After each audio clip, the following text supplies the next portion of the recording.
Hello, what's up guys? සුබ දවසක් ඔයාලට. Live Run Fitness YouTube channel එක අදාවිලා තියෙන ඔයාලට whey protein එකක් අපි use කරන්නේ කොයි වගේ කෙනෙක්ටද කොහොම කෙනෙක්ටද ගන්න කියලා දෙන්නයි මම ඇවිල්ලා ඉන්නේ. right මගේ YouTube channel එක subscribe කරලා නැත්නම් දැන්ම subscribe කරන්න Live Run Fitness. right මේ මගේ අද තියෙන්නේ whey protein එකක්. right මේක අපි හොඳටම දන්න ඕනේ use කරන්න ඕනේ කොයි වගේ කෙනෙක්ටද කියලා. right සාමාන්‍යයෙන් අපි කියමු මසල්ලයක් normal තියෙන කෙනෙක්ට මේක 100% use කරන්න පුළුවන්. right මේකේ අපි කියමු protein එකක් 30ක් තියෙනවා. ඒ කියන්නේ මේක අපි use කරන්න ඕනේ දවසට scoop service දෙකක්. ඒ scoop දෙකක් use කරන්න ඕනේ.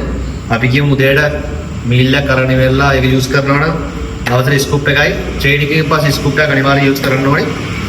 ඒ වගේම තමයි මේක use කරාට කවදාවත් නැග හැදෙන්නේ නැහැ. ඒ කියන්නේ මේක විතරක් අපි use කරලා මදි.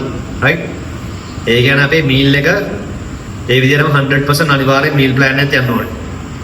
ඒ කියන්නේ meal plan එකත් අපි යනවා කියන්නේ meal plan එකේ protein, carbohydrate, fat ඔය තුනම අනිවාර්යෙන් අන්තර්ගත වෙන්න ඕනේ. ඒ කියන්නේ ඒතකොට තමයි අපේ muscle එක හොඳට build up වෙලා develop වෙන්නේ.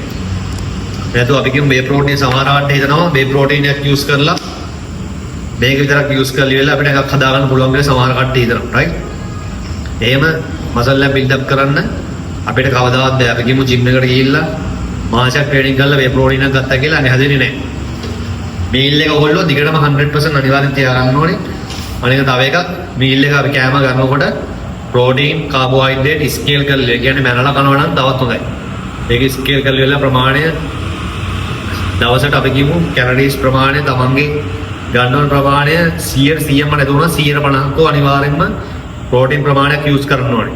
right ඒ විදිහට යූස් කරලා කැමරේ හරියටම කරලා ට්‍රේනින් එකත් ඔයගොල්ලෝ හරියටම කරලා ඉවරලා whey protein එක යූස් කරන්න දවසට ස්කූප් දෙකක්. right මම ඔයාලට පොඩි අයිඩියා එකක් දුන්නේ මේ විදිහට හරියටම අපි කියමු මසල් එකක් හදා ගන්න ඕනේ නම් ඒ විදිහට රූටින් එක අනිවාර්යෙන්ම යන්න ඕනේ. right මගේ channel එකේ ඔයාලට එකක් හදන කොල්ලෙක්ට හොඳ අයිඩියා එකක් දුන්නේ කොහොමද අපි ප්‍රෝටීන් ප්‍රමාණය ගන්න ඕනේ, කාබෝහයිඩ්‍රේට් ගන්න ඕනේ කොහොමද, whey protein එක යූස් කරන්නේ කොහොමද මම ඔයාලට කියලා දුන්න හොඳ අයිඩියා එකක්. ඔයාලා හොඳට රෙස්ට් කරන්න ඕනේ, හොඳට නිදා ගන්න ඕනේ, විදිවරන්න එපා. right ට්‍රේනින් කරලා ඉවරලා ඕනම එක්කෙනෙක්ට අපි කියමු එකක් හදාගන්න ලස්සනට ඔයාලට පුළුවන් හරියට ට්‍රේනින් කරන්න, හරියට රෙස්ට් එක දෙන්න, හරියට මීල් එක ගන්න. ඒතකොට ඔයාලට 100% ලස්සන එකක් හදාගන්න පුළුවන්. right ඔයාලට මොනවාකට දැනගන්න තියෙනවා නම් මගේ channel එකේ යටින් comment එකක් දාන්න වීඩියෝ එකේ. right මගේ WhatsApp number එක තියෙනවා. මොනවාකට දැනගන්න තියෙනවා නම් Live Run Fitness YouTube channel එකේ ඊළඟ වීඩියෝ එකේ හම්බෙමු.